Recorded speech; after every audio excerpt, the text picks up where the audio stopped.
soit le système bielle manivelle suivant. On va étudier le mouvement plan de ce système bielle manivelle. Ce système est constitué d'un vilebrequin 1, donc la pièce 1, ou bien manivelle 1, d'une bielle 2. Normalement ici ça ne doit pas être la même couleur, donc la pièce 2 en bleu et normalement la pièce 1, regardez sur le schéma, la pièce 1 est en vert. Et constitué aussi d'un piston, donc bleu foncé, piston 3, et bien évidemment d'un bâti fixe 0. Le mouvement de rotation continue de vilebrequin 1 par rapport au bâti, donc la rotation continue de vilebrequin ou bien de la manivelle par rapport au bâti, est transformé en mouvement rectiligne alternatif de piston 3 par rapport au bâti, par l'intermédiaire bien sûr de la bielle 2. Les liaisons entre les différents éléments sont les suivants. Donc tout d'abord on a, bien sûr on donne ici le schéma, donc ça c'est le système en 3D. Ici c'est le schéma plan du système, suivant le plan X0, Z0. Plan X0, Z0, c'est-à-dire je regarde suivant X. Donc je regarde suivant X, je projette sur le plan Y0, Z0. Donc on a une liaison pivot entre 0 et 1, suivant l'axe OX0, en première liaison pivot. Ensuite, entre 1 et 2, une liaison pivot de centre A, toujours suivant le même axe, X0, donc suivant X0. Entre 2 et 3, une troisième liaison pivot d'axe BX0, donc toujours axe sortant, BX0. Et enfin, une liaison pivot glissant entre 3 et 0, suivant l'axe vertical, Z0, et de centre B, ou O, je peux mettre aussi O. Donc c'est la même chose puisque O et B appartiennent à l'axe Z0. On donne OA, c'est le rayon de la manivelle, ou bien de vilebrequin, est égal à EY1, donc E porté par Y1. Ensuite, AB, c'est la longueur de la bielle, est égal à LZ2. Donc, AB est égal à L, porté par Z2. Et OB est égal à Z porté par Z0. Donc, OB est égal à Z porté par Z0. Donc, la première question, déterminer la loi d'entrée-sortie. Alors, la loi d'entrée-sortie, c'est une relation liant le paramètre d'entrée θ10 à celui de sortie Z. Alors, pourquoi θ10 représente le paramètre cinématique à l'entrée? Le mouvement à l'entrée, c'est le mouvement de 1. On donne à 1 un mouvement de rotation continu. Donc, bien sûr, 1 est entraîné par un moteur électrique, par exemple. Donc, à l'entrée, c'est un mouvement de rotation. Donc, le paramètre cinématique, c'est un paramètre d'orientation. C'est la position angulaire du repère mobile attaché à 1. Donc, c'est le repère O, Y1, Z1, X0. Donc, le repère mobile en rotation par rapport au repère fixe O, Y0, Z0, X0.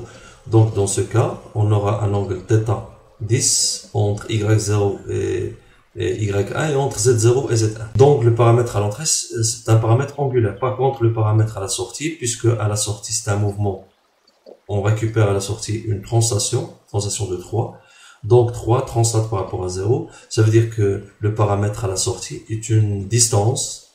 C'est la distance qui sépare le point B de l'origine du repère fixe, 0.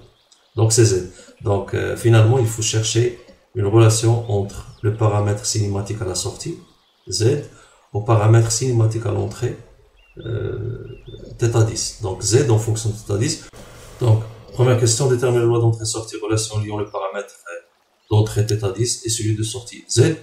Donc, en général, pour déterminer la loi d'entrée-sortie, on essaie d'écrire une fermeture géométrique relativement au schéma cinématique. Donc, si je reprends le schéma cinématique, alors ici, la fermeture géométrique que je peux faire, je peux partir de l'origine O et revenir à O. OA plus AB plus BO, parce que je sais que je cherche une relation qui lie le paramètre Z. Donc, si je prends OA plus AB plus BO, je peux faire apparaître Z. En réalisant la fermeture géométrique, OO est égal à OA plus AB plus BO égale à 0. Et je remplace les trois termes par leur expression.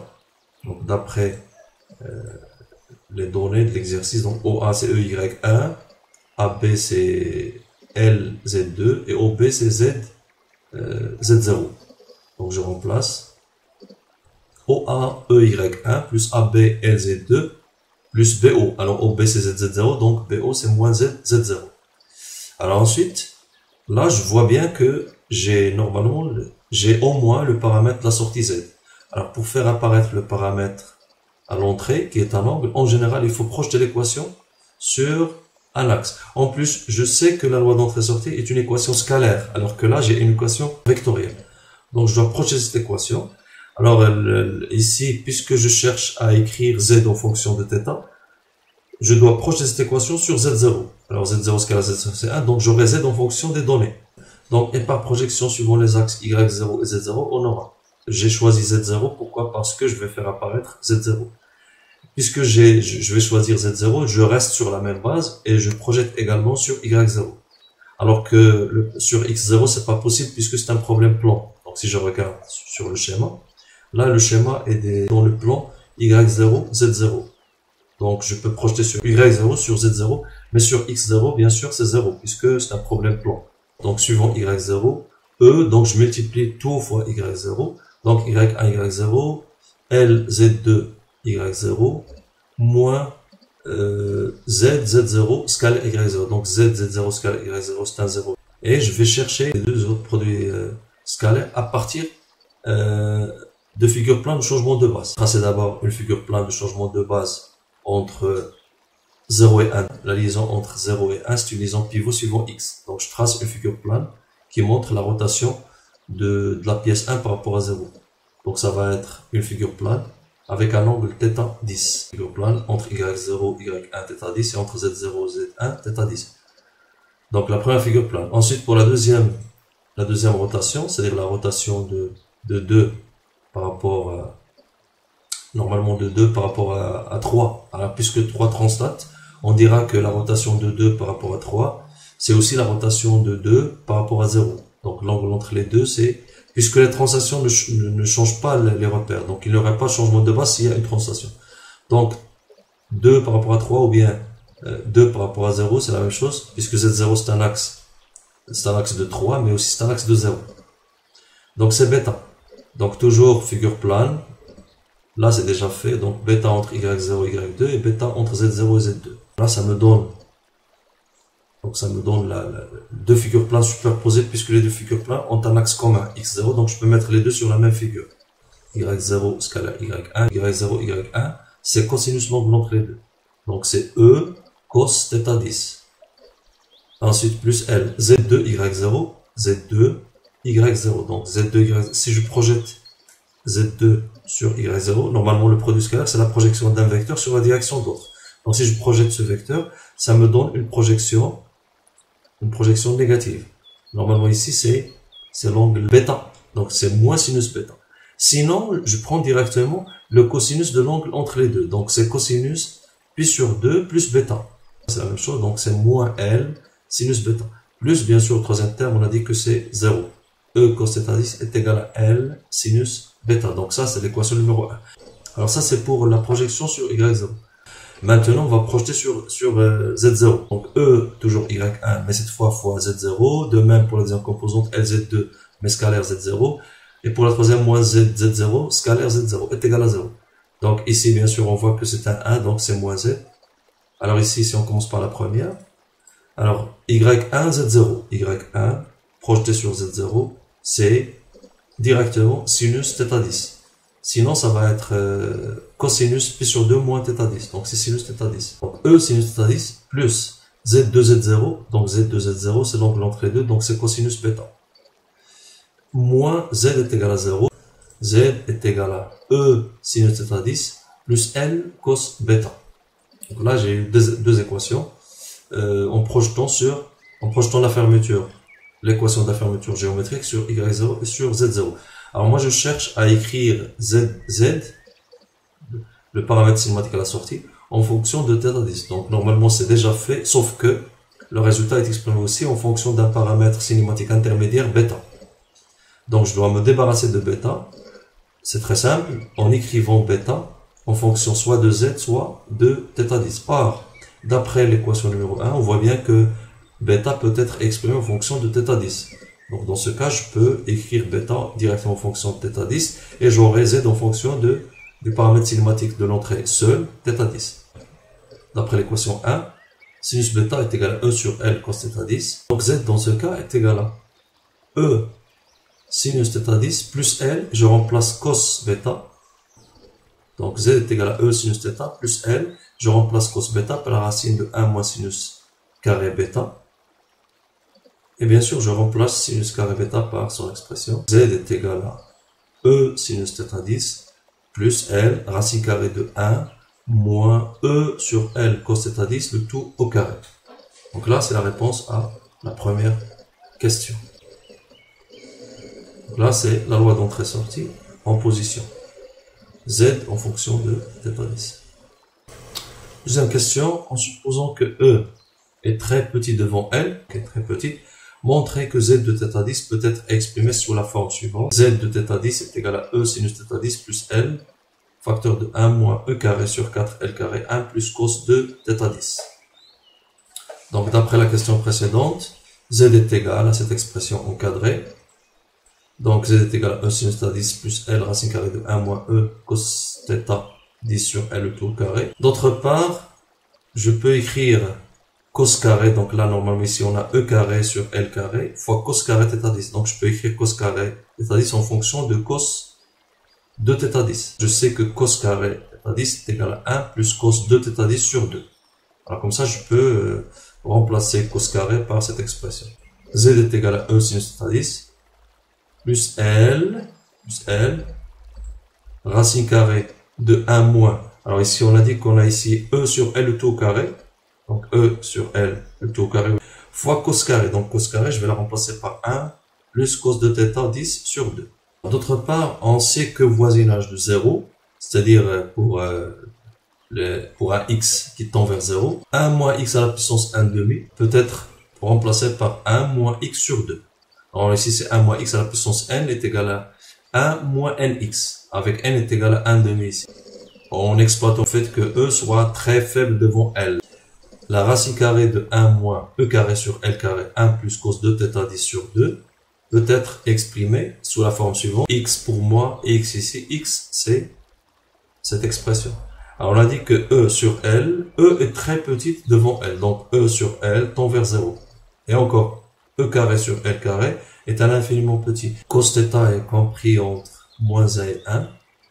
Donc 1 plus, alors le maximum c'est 1 plus 1, c'est 2 sur 2, donc c'est 1. Le minimum c'est 1 moins 1, c'est 0. Donc dans tous les cas, multiplier fois un infiniment petit. Donc là, x tend vers 0, c'est 1 moins, et je prends x, je le divise par 2, donc ça va être sur 4. Donc 1 moins E carré sur L carré, 1 plus cos de θ, le tout sur 2 fois 2, donc sur 4. Alors maintenant, je reprends la formule. Donc z est égal à E sinus θ 10 plus L, et je remplace la racine par cette expression. Donc L, facteur de 1 moins E carré sur 4 L carré, facteur de 1 plus cos de θ 10. Troisième question, en supposant que oméga de 1 par rapport à 0 est égal à la dérivée de θ 10 sur dt, c'est-à-dire θ.10 est égal à une constante, donc la vitesse de rotation constante, détermine la vitesse de déplacement du piston 3, ainsi que son accélération par rapport à 0.